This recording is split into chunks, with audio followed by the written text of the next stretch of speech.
Eu sei que muitos pregadores levam essa passagem para um lado que eu acho bastante válido, né, que eu acho muito interessante, de que Jesus pode restaurar um casamento.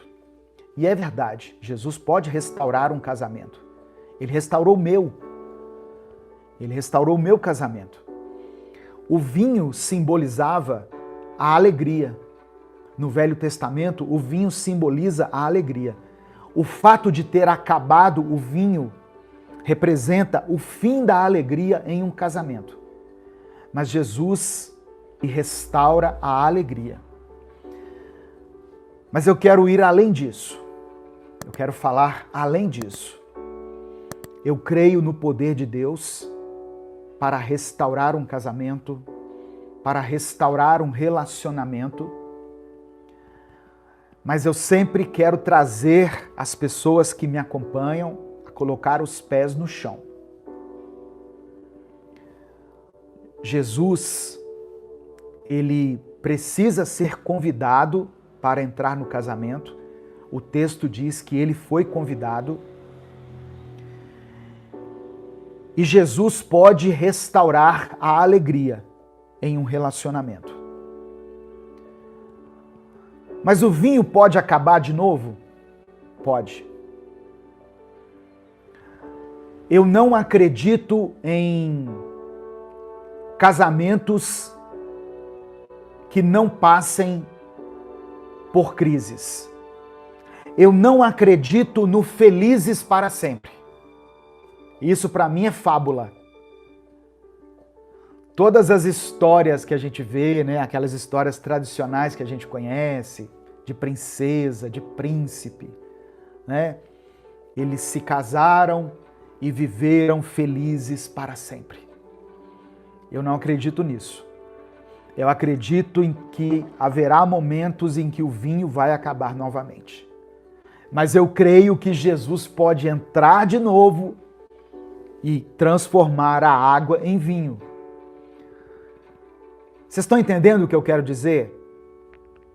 Eu vou dar um exemplo aqui.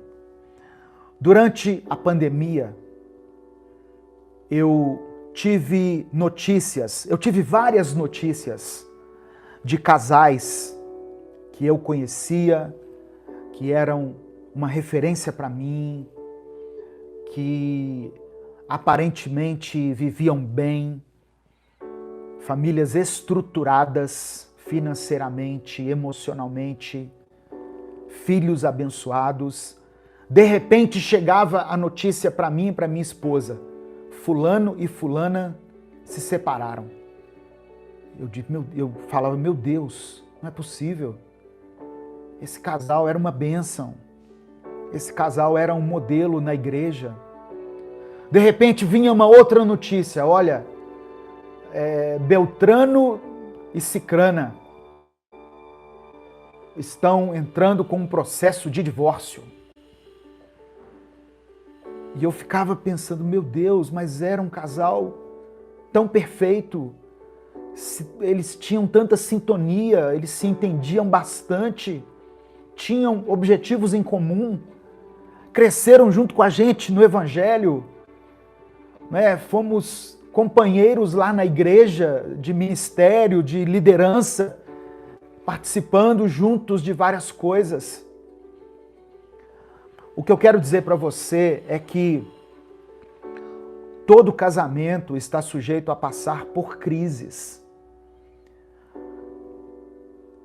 E a boa notícia é que essas mesmas notícias catastróficas em relação a esses casais, e foram diversos, eu não vou citar nomes aqui para não expor as pessoas, mas essas mesmas pessoas, hoje em dia eu entro lá nas redes sociais delas e vejo eles juntos, declarando o amor um para com o outro, decidiram se perdoar, decidiram caminhar juntos, decidiram que a família deveria ser preservada, que deveria haver perdão, reconciliação. a água foi transformada em vinho novamente. O amor prevaleceu. Está entendendo o que eu quero dizer, irmãos? Jesus precisa ser convidado para o nosso casamento, para o nosso relacionamento. Mas isso não significa que nós não vamos passar por tempos difíceis na nossa vida conjugal. Nós poderemos sim enfrentar tempestades, enfrentar dificuldades. Eu tenho 34 anos de casado. Eu já enfrentei várias crises conjugais. Eu já estive com a mala pronta para ir embora. Ela já esteve com a mala pronta para ir embora. Mas uma coisa que eu aprendi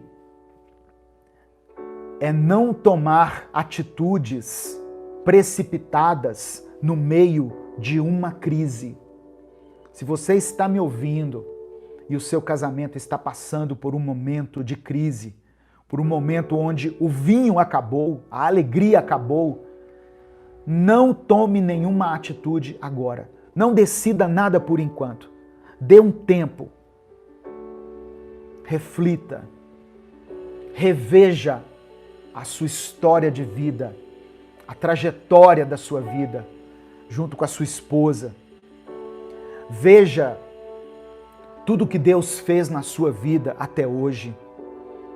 Veja a família que o Senhor permitiu que você constituísse, os filhos que você teve, os netos talvez que você teve. Eu não tive ainda. Mas veja os filhos que você teve, veja a história de vida que você construiu, muitas vezes com dificuldade. E peça a Jesus que haja e obedeça a Ele. Maria disse assim, olha, façam tudo o que Ele lhes disser. O comando de Jesus para aquela situação específica foi, encham as talhas com água. Peguem as talhas de pedra, e eram talhas pesadas, como eu falei. Eu acho que para carregar uma talha daquela tinha que ser no mínimo umas 3 ou 4 pessoas, de tão pesadas que elas são. Imagina carregar uma caixa d'água, sabe? Só que a espessura da caixa d'água é fininha. As talhas, a espessura dela era, sei lá, tipo uns 15 centímetros. Então, e concreto puro. Então, era algo que demandaria muita força, muita energia, muita dificuldade. Talvez o comando que Jesus vai dar hoje para o seu casamento, para o seu relacionamento, vai exigir de você muita dificuldade. Vai exigir que você reconheça os seus erros, vai exigir que você retome o diálogo. E eu sei que no momento de crise é muito difícil retomar o diálogo. É muito difícil se aproximar, se reaproximar. É difícil pedir perdão. É difícil você chegar para uma pessoa, para o seu cônjuge e falar assim, olha, eu estava errado. Me perdoa. Desculpe, tem um carro aqui ao lado aqui da minha casa que parece que disparou o alarme, então vai ficar buzinando aqui por alguns instantes. Mas ouça essa mensagem até o final, porque no final eu quero orar pelo seu casamento, pelo seu relacionamento. Jesus operou o primeiro milagre dele em um casamento. E isso tem um significado. Significa que Deus quer honrar o nosso casamento, a nossa união.